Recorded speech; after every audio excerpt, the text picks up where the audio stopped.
Hello everyone, स्वागत है आप सबका learning with Gautam YouTube channel में। तो आज के इस वीडियो में आपको बताने वाला हूं क्लास 12th ज्योग्राफी के यानी कि भूगोल के मोस्ट वीवे ऑब्जेक्टिव क्वेश्चन आंसर को, जो कि आपके आने वाले बोर्ड एग्जाम के लिए काफ़ी ज़्यादा इंपॉर्टेंट प्रश्न रहने वाला है। तो आप लोग वीडियो को अच्छे से ध्यानपूर्वक और लास्ट तक जरूर देखिएगा। तो चलिए शुरू कर लेते हैं फर्स्ट क्वेश्चन से। और पहला क्वेश्चन है हमारा कि लंबी दूरी तक भारी सामान ढोने के लिए कौन सा सस्ता परिवहन साधन है। कौन सा सस्ता परिवहन साधन है? तो जल परिवहन। जल परिवहन जो है ये लंबी दूरी तक भारी सामान ढोने के लिए सबसे सस्ता परिवहन साधन है जल परिवहन, यानी कि ऑप्शन नंबर सी हो जाएगा। नेक्स्ट क्वेश्चन है कि चैनल टनल जोड़ता है। तो चैनल टनल जो है किसको किससे जोड़ता है? तो पेरिस को लंदन से जोड़ता है चैनल टनल, यानी कि ऑप्शन नंबर सी हो जाएगा। नेक्स्ट क्वेश्चन है कि राइन जलमार्ग जोड़ती है। तो राइन जलमार्ग जो है किसको किससे जोड़ती है? तो जर्मनी को नीदरलैंड से जोड़ती है राइन जलमार्ग, ऑप्शन नंबर बी हो जाएगा। नेक्स्ट क्वेश्चन है कि पनामा नहर जोड़ता है। तो पनामा नहर पनामा को किससे जोड़ता है? तो पनामा नहर जो है ये प्रशांत महासागर को अटलांटिक महासागर से जोड़ता है पनामा नहर, यानी कि ऑप्शन नंबर बी हो जाएगा।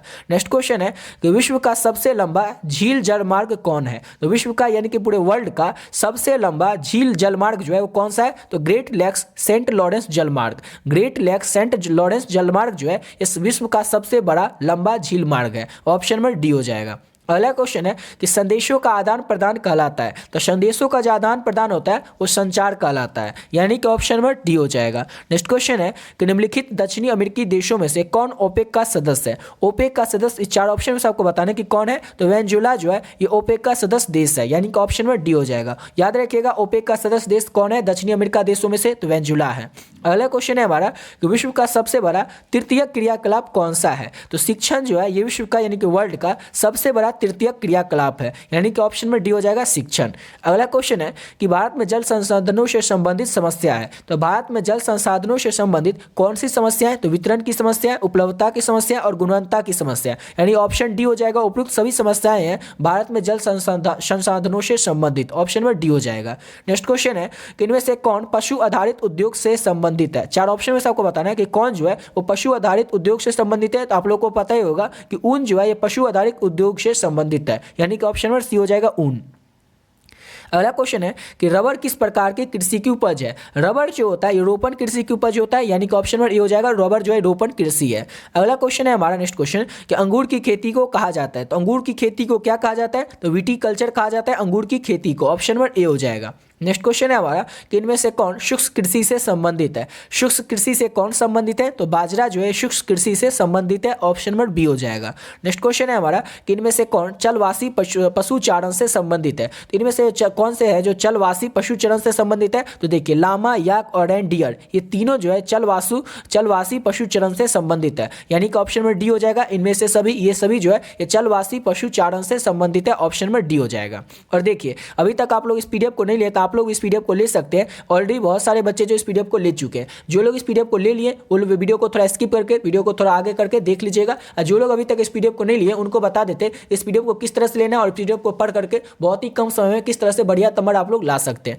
तो आपका जो भी सब्जेक्ट होगा ना आर्ट्स में, इसी 10 में से कोई आपका 5 सब्जेक्ट होगा। वो 5 सब्जेक्ट आपका कुछ भी हो सकता है, चाहे आपका हिंदी हो, हिस्ट्री हो, political science, English, geography, music, home science, psychology, sociology, economics, इसी 10 में से कोई आपका 5 सब्जेक्ट होगा। तो उस 500 सब्जेक्ट का आप लोगों को पीडीएफ मिलेगा और इसमें ऑब्जेक्टिव और सब्जेक्टिव दोनों मिलेगा और चैप्टर वाइज आपको इंपॉर्टेंट ऑब्जेक्टिव और सब्जेक्टिव मिलेगा। जैसे अगर आप लोग ये वीडियो देख रहे हैं तो आप लोग का ज्योग्राफी सब्जेक्ट होगा ही, तो एग्जांपल के तौर पर हम ज्योग्राफी का ही बता देते हैं कि आप जो 5 सब्जेक्ट का लीजिएगा तो उसमें से ज्योग्राफी में किस तरह के क्वेश्चन रहेंगे और सेम उसी तरह से हर एक सब्जेक्ट में क्वेश्चन रहेगा। तो देखिए जैसे अगर आप लोग ज्योग्राफी का पीडीएफ लीजिएगा उसमें आपको 500 ऑब्जेक्टिव क्वेश्चन मिलेगा। अब ये 500 ऑब्जेक्टिव क्वेश्चन किस तरह से रहेगा? तो जैसे आपके ज्योग्राफी में 2 भाग है, तो दोनों भाग के जितने भी इंपॉर्टेंट ऑब्जेक्टिव क्वेश्चन है ना चैप्टर वाइज, सभी इंपॉर्टेंट ऑब्जेक्टिव क्वेश्चन आपको मिलेगा चैप्टर वाइज मिलेगा, यानी कि पहला चैप्टर से लेकर के लास्ट के चैप्टर तक जितने ऑब्जेक्टिव क्वेश्चन है वो सब आपको मिलेगा। और क्या मिलेगा? इसके साथ आपको लघु उत्तरीय और दीर्घ उत्तरीय प्रश्न मिलेगा 75, यानी कि सब्जेक्टिव क्वेश्चन आंसर मिलेगा। सब्जेक्टिव क्वेश्चन आंसर भी आप लोगों को चैप्टर वाइज मिलेगा, पहला चैप्टर से लेकर के ज्योग्राफी के लास्ट के चैप्टर तक जो भी इंपॉर्टेंट और सब्जेक्टिव क्वेश्चन है, यानी कि लघु उत्तरीय प्रश्न और दीर्घ उत्तरीय प्रश्न है, फर्स्ट चैप्टर से लेकर के लास्ट के चैप्टर तक सभी क्वेश्चन आपको मिलेगा।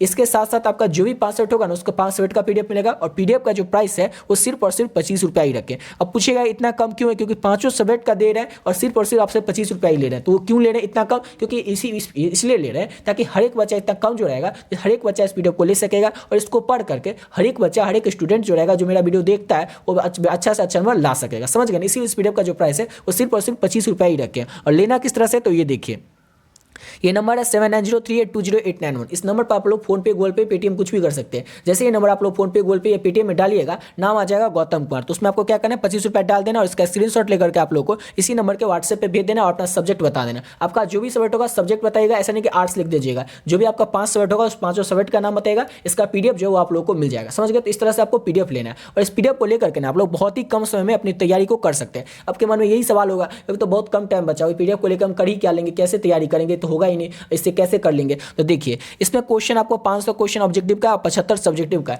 अगर ये आप चाहें ना तो सिर्फ ज्योग्राफी का जो तैयारी है सिर्फ आप लोग 7 से 8 घंटों में कर सकते हैं। किस तरह से कर सकते हैं, तो देखिए इसमें जो 500 ऑब्जेक्टिव क्वेश्चन है, अगर आप लोग इतना कर लेते हैं इसके बाद से एक भी क्वेश्चन आपसे एग्जाम में पूछा ही नहीं जाएगा। 99% क्वेश्चन जो आपके एग्जाम में आएंगे वो इसी पीडीएफ से देखने को आपको मिल जाएगा। क्यों देखने को मिल जाएगा? क्योंकि इसमें हर एक चैप्टर के हर एक इंपॉर्टेंट ऑब्जेक्टिव को ऐड कर दिया या सब्जेक्टिव को, जो कि आपके आने वाले बोर्ड एग्जाम के लिए इंपॉर्टेंट है। अगर आप लोग ये 500 क्वेश्चन को कर लेते हैं तो आपके आने वाले बोर्ड एग्जाम में क्वेश्चन कहां से आएंगे, बुक से ही आएंगे, और बुक का जितना इंपॉर्टेंट ऑब्जेक्टिव है सो तो ऐड ही कर दिए, तो सब इसी में से आएगा। समझ गए ना? इसलिए आपको बोल रहे हैं इस पीडीएफ को लेकर के आप लोग बहुत ही कम समय में तैयारी कर सकते हैं। अब 7 से 8 घंटे में आप लोग किस तरह से तैयारी कर सकते हैं इस पीडीएफ को लेकर के, तो वो बताते हैं आपको। जैसे 500 ऑब्जेक्टिव क्वेश्चन, अगर आप लोग चाहें तो 1 घंटा में कितना ऑब्जेक्टिव कर लेते हैं, आप लोग 1 घंटा में कम से कम 100 ऑब्जेक्टिव तो कर ही लेते हैं। तो आपको क्या करना है, आधा घंटा में 50 से 50 ऑब्जेक्टिव करना है। और ऑब्जेक्टिव क्या रहता है, सिंपल सा रहता है। अगर आप लोग एक और बार ऑब्जेक्टिव क्वेश्चन को पढ़ लेते हैं ना तो आप लोग कभी नहीं भूलिए। जैसे अगर भूल भी गए ना तो आप लोग एग्जाम में जैसे ही जाएगा क्वेश्चन पढ़िएगा तो याद आ जाएगा कि ये क्वेश्चन तो पढ़े हुए थे। सब्जेक्टिव में ऐसा नहीं होता है, लेकिन ऑब्जेक्टिव में ऐसा ही होता है कि जब भी अगर आप लोग एक बार भी उस क्वेश्चन को पढ़ लेते हैं ऑब्जेक्टिव क्वेश्चन को, तो फिर आप कभी नहीं भूलते। क्यों?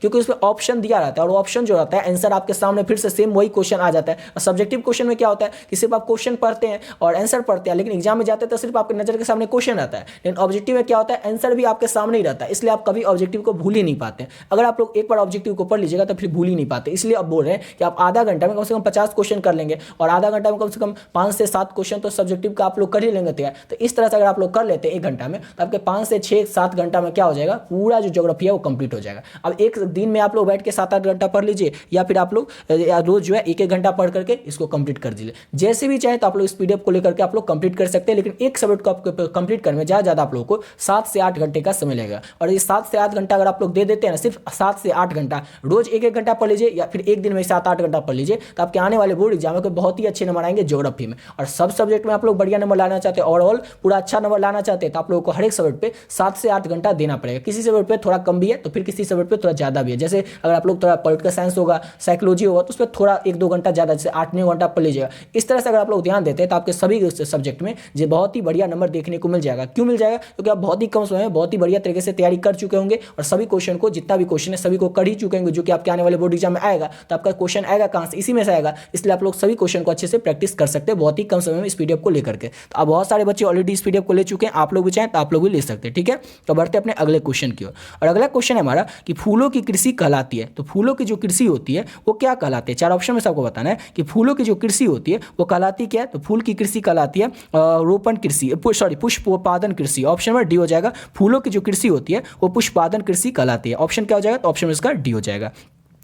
अगला क्वेश्चन करते हैं। नेक्स्ट क्वेश्चन हमारा, किस फसल की खेती में बुआई के समय कम तापमान चाहिए? तो देखिए गेहूं की जो खेती होती है वो किस समय होती है? तो अक्टूबर से नवंबर में गेहूं की खेती होती है। समझ गए? और उस समय क्या होता है, तापमान तो बहुत कम ही रहता है। तो गेहूं की खेती के लिए बहुत ही कम क्या चाहिए, तो तापमान चाहिए। यानी कि ऑप्शन क्या हो जाएगा? तो ऑप्शन उसका बी हो जाएगा। अब अगला क्वेश्चन करते हैं। तो नेक्स्ट क्वेश्चन हमारा कि रबर का सबसे बड़ा निर्यातक देश कौन सा है? 4 ऑप्शन में से आपको बताना है कि रबर का सबसे बड़ा निर्यातक देश जो है वो कौन सा है।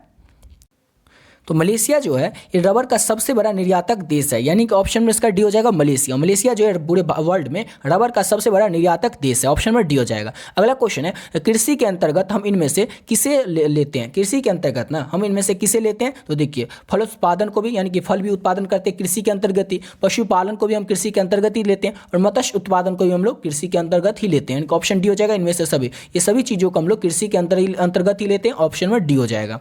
अगला क्वेश्चन है कि निम्नलिखित में से कौन कृषि आधारित उत्पाद नहीं है? कृषि आधारित उत्पाद कौन नहीं है? 4 ऑप्शन में सबको बताना है। तो देखिए चीनी, कॉफी, चाय, ये सब क्या है तो कृषि के द्वारा उगाया जाता है, खेती करके उगाया जाता है। लेकिन नमक तो खेती करके नहीं उगाया जाता है, इसलिए ऑप्शन बी हो जाएगा। नमक जो है कृषि आधारित उत्पाद नहीं है। अगला क्वेश्चन है हमारा कि सहकारी कृषि अधिक सफल रही है। तो सहकारी कृषि जो है कहाँ पर अधिक सफल रही है? तो डेनमार्क में। ऑप्शन नंबर बी हो जाएगा। डेनमार्क में सहकारी कृषि जो है अधिक सफल रही है। ऑप्शन नंबर बी हो जाएगा। अगला क्वेश्चन है कि निम्नलिखित राज्यों में से किसमें विजयनगर विजयनगर लौह इस्पात केंद्र जो है वो अवस्थित है? किस राज्य में विजयनगर लौह इस्पात केंद्र जो है अवस्थित है? 4 ऑप्शन सबको बताना है। तो ये अवस्थित है कर्नाटक राज्य में। ऑप्शन नंबर बी सी हो जाएगा, कर्नाटक राज्य में विजयनगर लौह इस्पात केंद्र जो है अवस्थित है।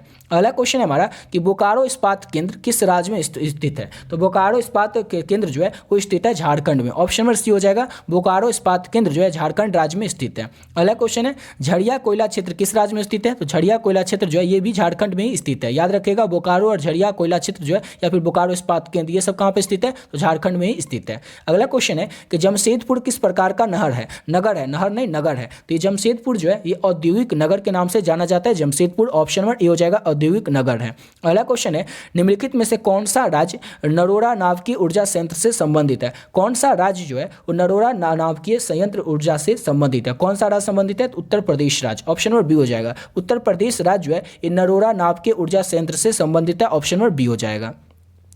अगला क्वेश्चन है कौन सा शहर तमिलनाडु का मैनचेस्टर कहलाता है? कौन सा शहर? तो कोयम्बटूर। ऑप्शन नंबर ए हो जाएगा, कोयम्बटूर शहर जो है तमिलनाडु का वो मैनचेस्टर कहलाता है। ऑप्शन नंबर ए हो जाएगा। नेक्स्ट क्वेश्चन है कि इनमें से कौन विद्वान मानव विकास सूचांक से संबंधित है? 4 ऑप्शन में सबको बताना है कि कौन से विद्वान जो है वो मानव विकास सूचांक से संबंधित है। तो अमर्त्य सेन जो है ये मानव विकास सूचांक से संबंधित है। ऑप्शन नंबर ए हो जाएगा। अगला क्वेश्चन है सड़क किस भूमि उपयोग वर्ग में आती है? सड़क जो होती है यह किस भूमि उपयोग वर्ग में आती है? तो गैर कृषिगत भूमि उपयोग में आती है, क्योंकि सड़क पर तो कृषि की नहीं जाती है। तो सड़क जो होती है ये आती है गैर कृषि भूमि उपयोग वर्ग में। ऑप्शन नंबर ए हो जाएगा।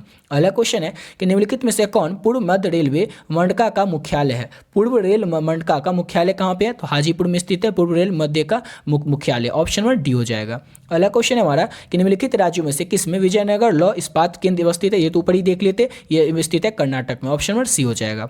अगला क्वेश्चन है डॉक्टर महबूब उल हक निवासी थे। तो डॉक्टर महबूब उल हक जो थे कहाँ के निवासी थे? तो पाकिस्तान के निवासी थे डॉक्टर महबूब ul Haq. Option number B हो जाएगा। अगला क्वेश्चन है कि इनमें से कौन मानव विकास का स्तंभ है? 4 ऑप्शन में सबको बताना है कि मानव विकास का स्तंभ कौन है? तो समता, सतत पोषणीयता, उत्पादकता, ये तीनों जो है ये मानव विकास का स्तंभ है, यानी कि पिलर है। ऑप्शन नंबर डी हो जाएगा उपयुक्त सभी। अगला क्वेश्चन है कि इनमें से कौन एक मध्यकालीन नगर है? तो आगरा जो है एक मध्यकालीन नगर है, मेडिवल हिस्ट्री का एक नगर है। ऑप्शन नंबर ए हो जाएगा आगरा। अगला क्वेश्चन करते हो, नेक्स्ट क्वेश्चन है हमारा कि भिलाई किस वर्ग का है? भिलाई जो है ये किस वर्ग का है? तो भिलाई जो है औद्योगिक नगर है। भिलाई किस वर्ग का है? तो भिलाई एक औद्योगिक नगर है। ऑप्शन नंबर ए हो जाएगा।